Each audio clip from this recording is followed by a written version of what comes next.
Hello everyone. Today we are going to start summer class of American literature.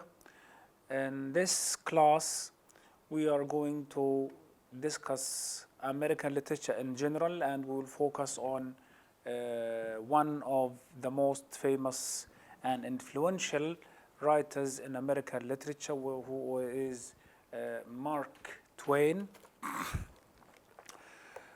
The Adventures of Huckleberry Finn. Mark Twain is the writer of Tom Sawyer, as you can see in the camera here. Your textbook is this, American Literature. This is the main textbook, okay? So these are the main things that we are going to use. This course will equip you with the necessary knowledge of American literature, its origins, movements, stages, characteristics, and prospects. Selecting material from poetry, drama, short stories, as well as the novel will be part of the course. We here will learn something about writers of the caliber of Nathaniel Hawthorne, Edgar Allan Poe, short story writer. Nathaniel Hawthorne is the romantic par excellence writer in American literature. The course also addresses common themes that dominate American literature and how different schools of literary writing can shape the views of the self and the other via literature. Challenges and possibilities of American literature today represent a good portion of the concluding phase of the course. Now, we're going to rely on handouts and PowerPoint presentations that are going to be uploaded for you on Moodle. So please follow whatever is uploaded on the Moodle for you. It's very, very important because these are the elements or the components of the course from which the quizzes, exams, and final exam will be extracted, okay?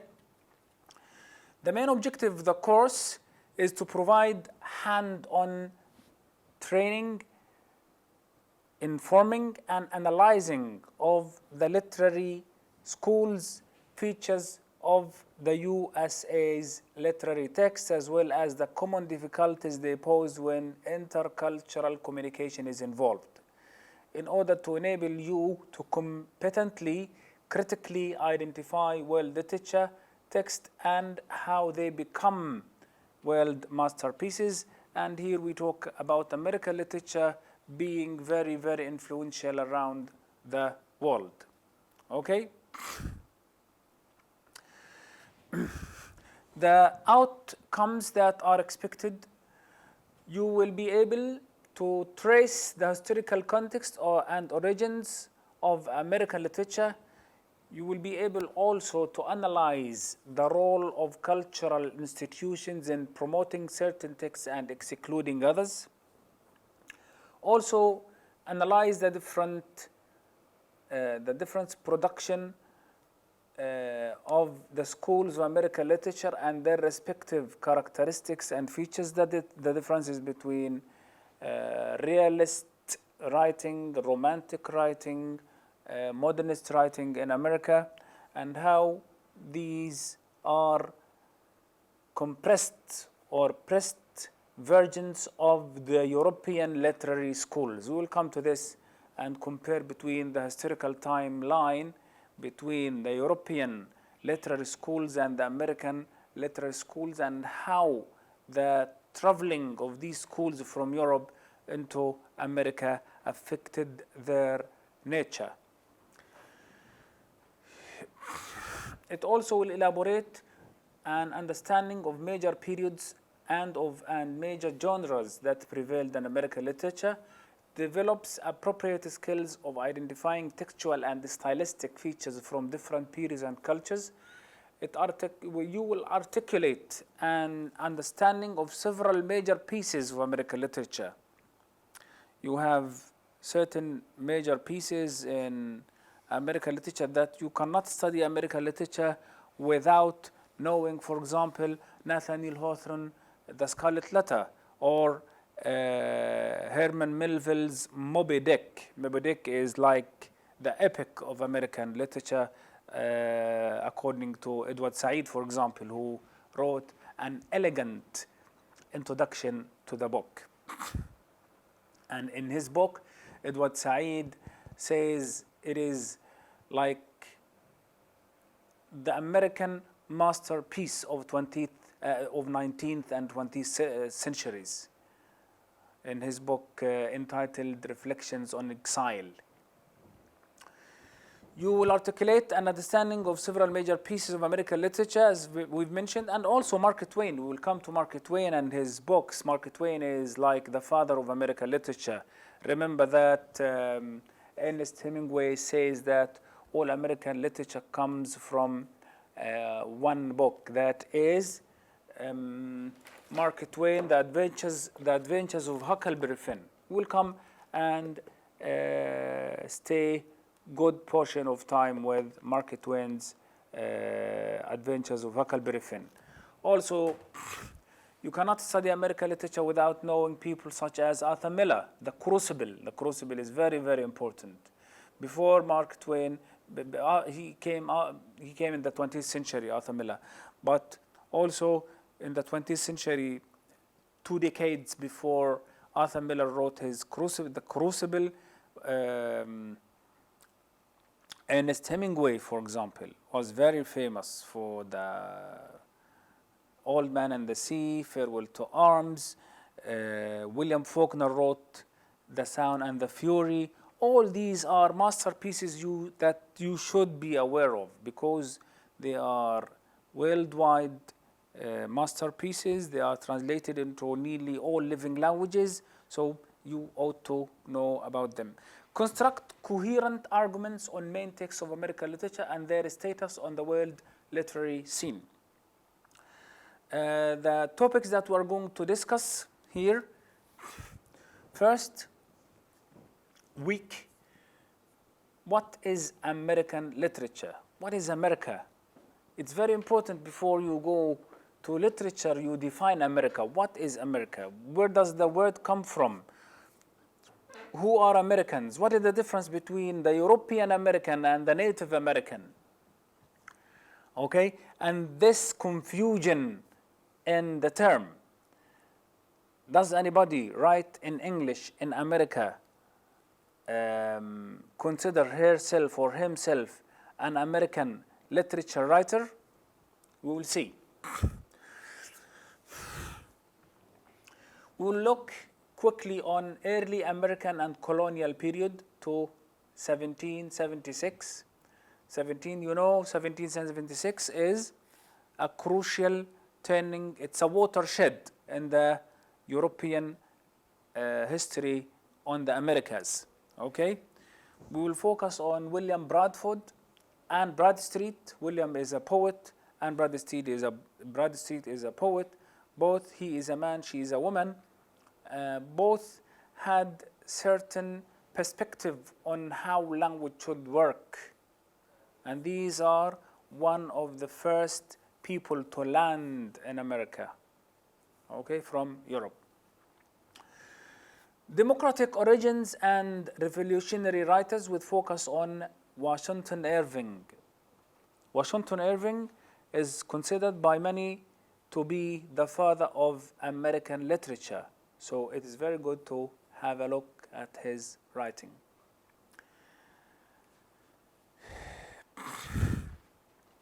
The Romantic period. Usually people start romantic and then they end up realist. We'll come to see how this happens. And the focus here is on a group of writers who had great influence on world literature as well, and in American literature. Ralph Waldo Emerson, Henry David Thoreau, Walt Whitman, and Emily Dickinson. And here we are going to read and discuss Whitman's Song of Myself. Ralph Waldo Emerson was a philosopher and a poet and a prose writer. He was a revolutionary in his ideas. He was one of the main people who rebelled against the church and its encroachment on social life. Henry David Thoreau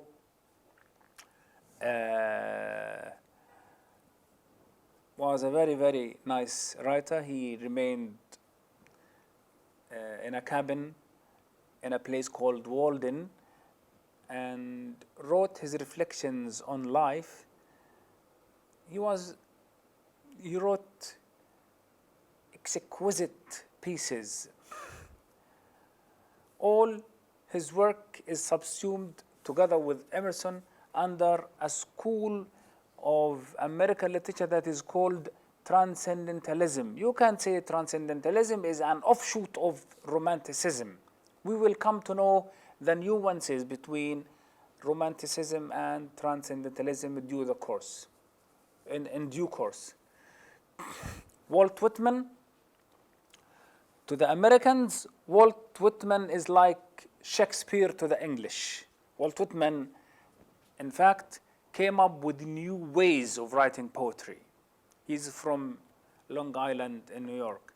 Emily Dickinson is considered to be a very, very famous poet. Many people believe that she is even greater than Walt Whitman.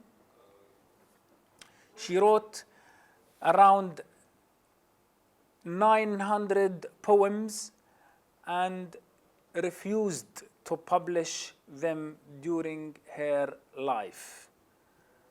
They were actually published posthumously.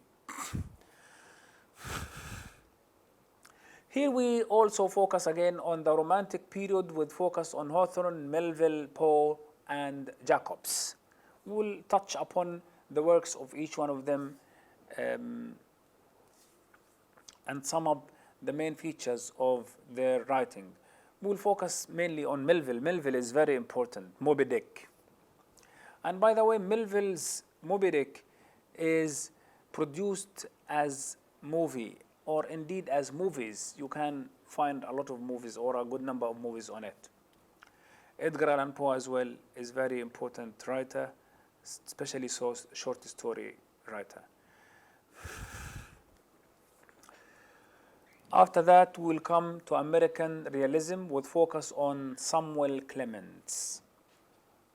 You know, Samuel Clemens is the original name of the writer of Huckleberry Finn and Tom Sawyer, who is Mark Twain. Okay? Samuel Clemens is the original name, so Mark Twain is a pen name. Okay? We'll come to this.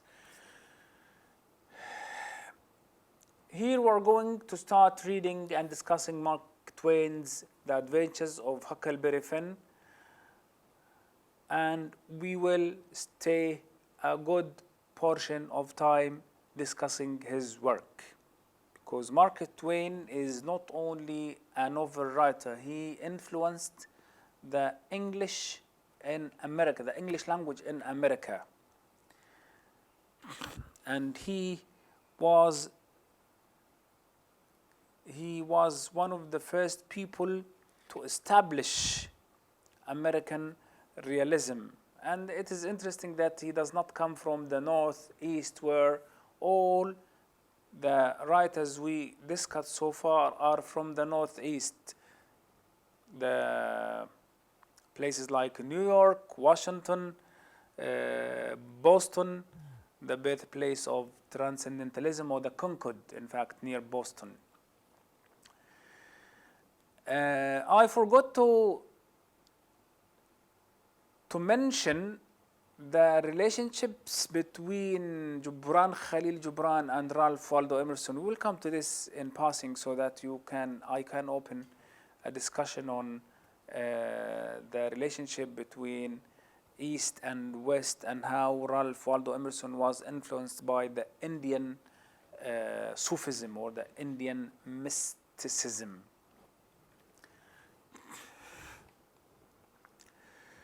And then we are going to study modernism with focus on Wallace Stevens and E.E. Cummings. And then we are going to touch upon American poetry, American prose with focus on Arthur Miller and his work. It's just touching upon their work and the rise of Black American literature. James Baldwin and Toni Morrison inter alia.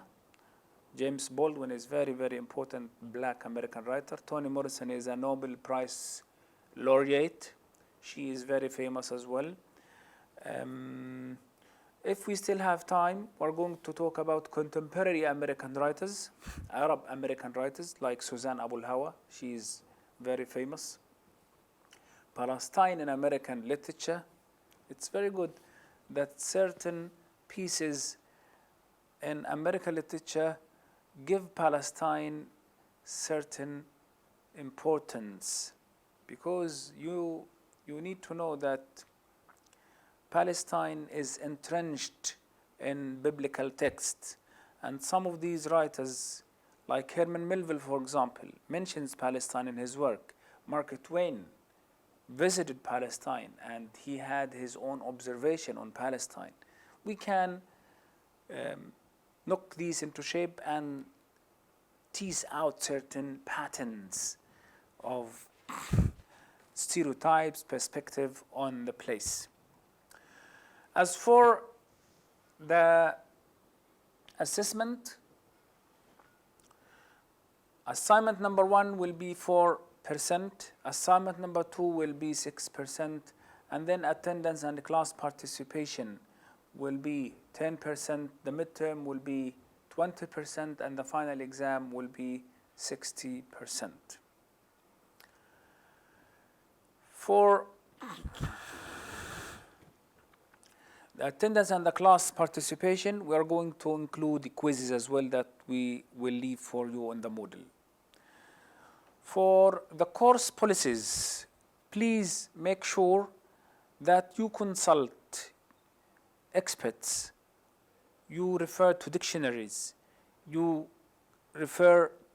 study on the internet, you do all these stuffs that help you produce your own work when you are asked to write something, when you are asked to present something. But you are not allowed to take an article from the internet and claim it to be yours, or a presentation from the internet and claim it to be yours without disclosing the sources or without documenting the sources. So academic integrity is very important in university, and Al-Aqsa University takes these policies seriously. You need to know what plagiarism is in order to avoid it. Okay? Plagiarism is a serious academic offense. You cannot use others' works, words, sentences, ideas without mentioning them. This is called references or referencing. Okay? Plagiarism is the use of someone else's ideas, words, projects, artwork, phrasing, sentence structure, or other work without properly acknowledging the ownership, source of the property, the item. Plagiarism is dishonest because it misrepresents the work of someone else as one's own. It is intellectual theft as it robs others of credit for their work. Plagiarism takes many forms that include using someone else's words without putting those words in quotation marks and providing full information about their source, sufficient information so that another person could easily locate the words that are being quoted, whether it is in an article or a book or a web. Using unique original ideas, phrases, sentences, paragraphs, or other materials, etc. from a single source or a variety of sources such as a text, journal, web page, electronic source, design, artwork, etc. in one's work without citing all sources. You need to learn how to cite. I will leave you a sheet on Moodle on how to write your own work without problems, okay? Without getting yourself into troubles. For a student found plagiarizing, punishment will be a failing grade in the assignment without the right to redo the assignment up to a failing grade in the course. It's good to take these into account when you write your own work, and no matter the quality of your work in the beginning, it's still your work, but you cannot claim a fine work to be yours while you are not learning anything. Okay? I leave this for you in Moodle to focus on examples of plagiarism. Acts of plagiarism include but are not limited to the following: handing in as original work prepared by someone else or completing someone else's work, copying from a book or other publication without citing sources. You need to learn how to cite sources. Using the same work to satisfy the requirements of 2 or more courses during the same or different terms. You cannot submit the same work for different teachers. You cannot also do the same work with your colleague or classmate and both of you submit it as it is your individual work. No. When we say that work in pairs, when we say work in groups, okay, you work in groups and you put your names as a group on the work. But when you ask you to work individually, then you work individually. Yeah, we encourage teamwork. It's very good idea. But when you are assigned to do something, when a task is assigned to you, you ought to work on it. It ought to be your own work. Okay? Let us start with what is American literature, and then early American and colonial period to 1776. And let us focus on William Bradford and Bradstreet. As we have mentioned, this is your textbook that is going to be used throughout the course. I return it back. We'll come to the early period. First, let me explore the term American. America is the name that is given to the whole continent, the South and the North. The South is Southern America, which is called Latin America. That includes Brazil, Argentina, Chile, all these places, okay? North America is the United States of America and Canada. But why we say American literature and mean the literature that is written in North America? This has to do with the historical usage of the word. Okay?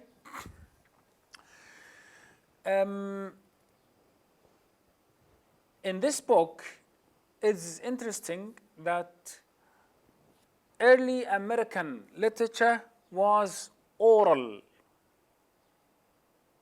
before writing emerged, before press emerged. You know that in 1424, Gutenberg invented press. Okay? Now, before this, the American literature begins with the orally transmitted myths, legends, tales, and lyrics. And these lyrics are always songs of Indian cultures. What is Indian cultures? Did America have Indian cultures? The term Indians and Red Indians, in fact, appeared with Christopher Columbus in 1492 when he invaded the place and committed massacres against the people there. He thought that he reached India, and here comes the term Indian. The correct term, the correct historical term is Native Americans. Okay? So these legends, tales, myths, and lyrics are actually the components of the Native American cultures. Okay? There was no written literature among the more than 500 American languages before the European reached to the Americas. There were 500 languages. This is an awful lot of languages. This is really very great. This means that there was a huge